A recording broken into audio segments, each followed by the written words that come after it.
Assalamualaikum warahmatullahi wabarakatuh. Pada video ini saya akan membahas struktur komputer dengan arsitektur von Neumann dan perbedaannya dengan arsitektur Harvard.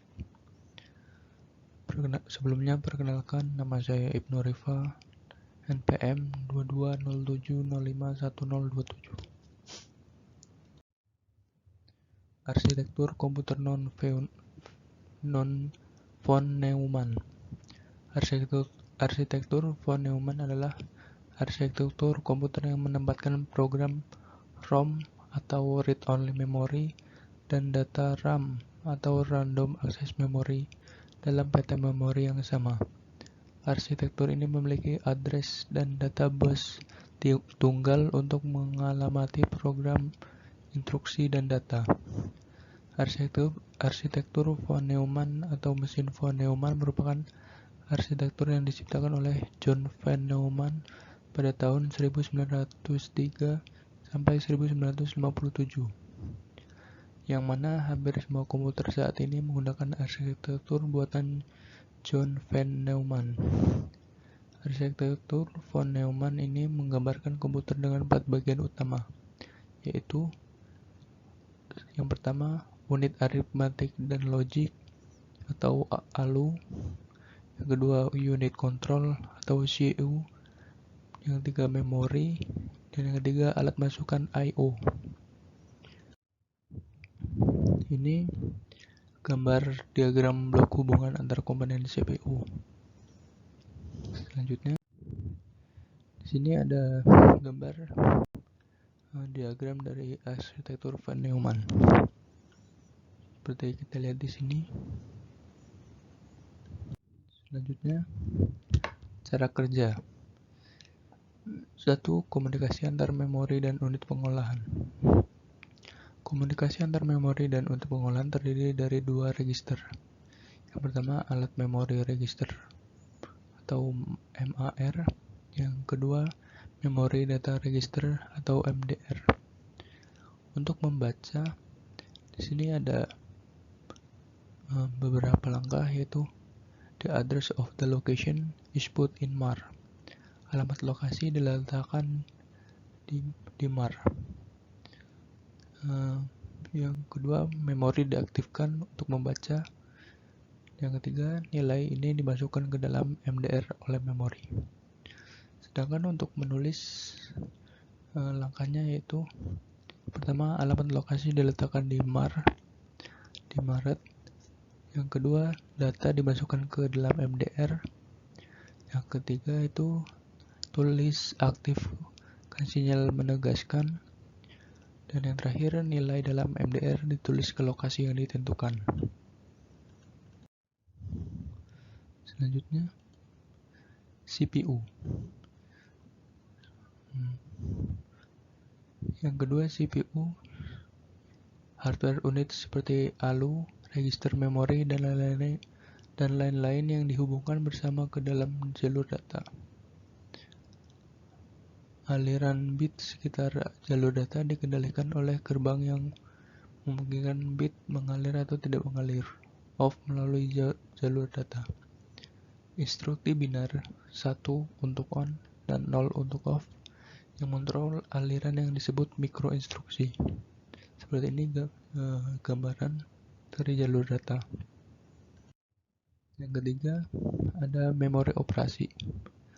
Ada 2 operasi kunci pada memori. Yang pertama yaitu fetch atau address, return value without changing the value stored at the address. Fetch atau alamat, nilai kembali tanpa mengubah nilai yang disimpan di alamat itu.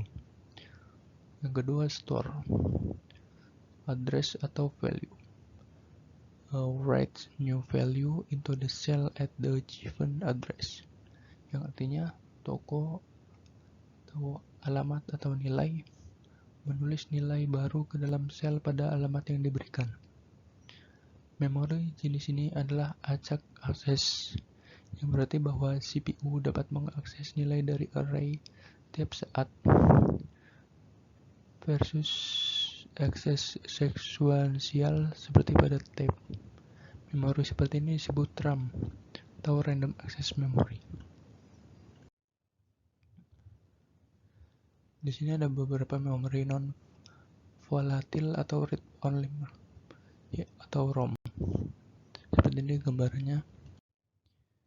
Keuntungan model arsitektur von Neumann ini yaitu fleksibilitas pengalamatan program dan data. Yang kedua, program selalu ada di ROM dan data selalu ada di RAM. Arsitektur non-von Neumann memungkinkan prosesor untuk menjalankan program yang ada di dalam memori data atau RAM. Kelemahan model dari arsitektur non-von Neumann yaitu bus tunggalnya itu sendiri, sehingga instruksi untuk mengakses program dan data harus dijalankan secara sekuensial dan tidak bisa dilakukan overlapping untuk menjalankan dua instruksi yang berurutan. Bandwidth program harus sama dengan bandwidth data. Jika memori data adalah 8 bits, maka program juga harus 8 bit.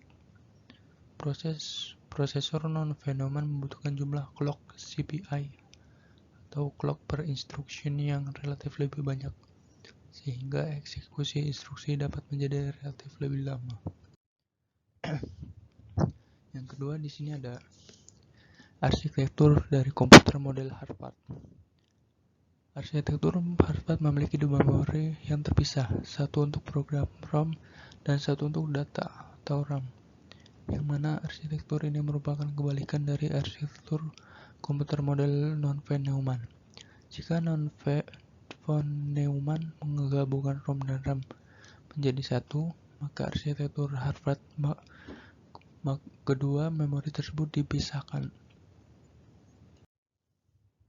Sini ada diagram arsitektur komputer model Harvard. Kelebihan dari arsitektur komputer model Harvard yaitu bandwidth program tidak mesti sama dengan bandwidth data. Opcode dan operan dapat dijalankan dalam satu word instruksi saja. Yang ketiga, instruksi dapat dilakukan dengan lebih singkat dan cepat. Yang keempat, memori program dan data yang terpisah, maka coupling total memori program dan data dapat menjadi lebih banyak. Kekurangan dari arsitektur komputer model Harvard yaitu arsitektur Harvard tidak memungkinkan untuk menempatkan data pada ROM. Arsitektur ini tidak memungkinkan untuk mengakses data yang ada di ROM. Perbedaan dari arsitektur non-von Neumann dengan arsitektur Harvard yaitu yang pertama, arsitektur von Neumann adalah arsitektur komputer yang menempatkan program ROM atau read-only memory dan data RAM random access memory dalam peta memori yang sama. Arsitektur ini memiliki address dan data bus tunggal untuk mengalamati program, instruksi, dan data. Contoh dari microcontroller yang memakai arsitektur von Neumann adalah keluarga 68HC05 dan 68HC11 dari Motorola. Sebaliknya, arsitektur Harvard memiliki dua memori yang terpisah, satu untuk program ROM dan satu untuk data RAM. Intel 80C51, keluarga microchip PIC16XX, Philips P87CLXX, dan Atmel AT89LSXX adalah contoh dari mikroprosesor yang mengadopsi arsitektur Harvard. Kedua jenis arsitektur ini masing-masing memiliki keunggulan, tetapi juga ada kelemahannya. Dengan arsitektur von Neumann, prosesor tidak perlu membedakan program dan data. Prosesor tipe ini tidak memerlukan kontrol bus tambahan berupa pin I/O khusus untuk membedakan program dan data. Karena kemudahan ini tidak terlalu sulit bagi prosesor yang berarsitektur von Neumann untuk menambahkan peripheral eksternal seperti AD converter, LCD, EEPROM, dan device I/O lainnya. Biasanya device eksternal ini sudah ada di dalam satu chips, sehingga prosesor seperti ini sering disebut dengan nama microcontroller. Sekian video dari saya ini. Terima kasih. Saya akhiri. Wassalamualaikum warahmatullahi wabarakatuh.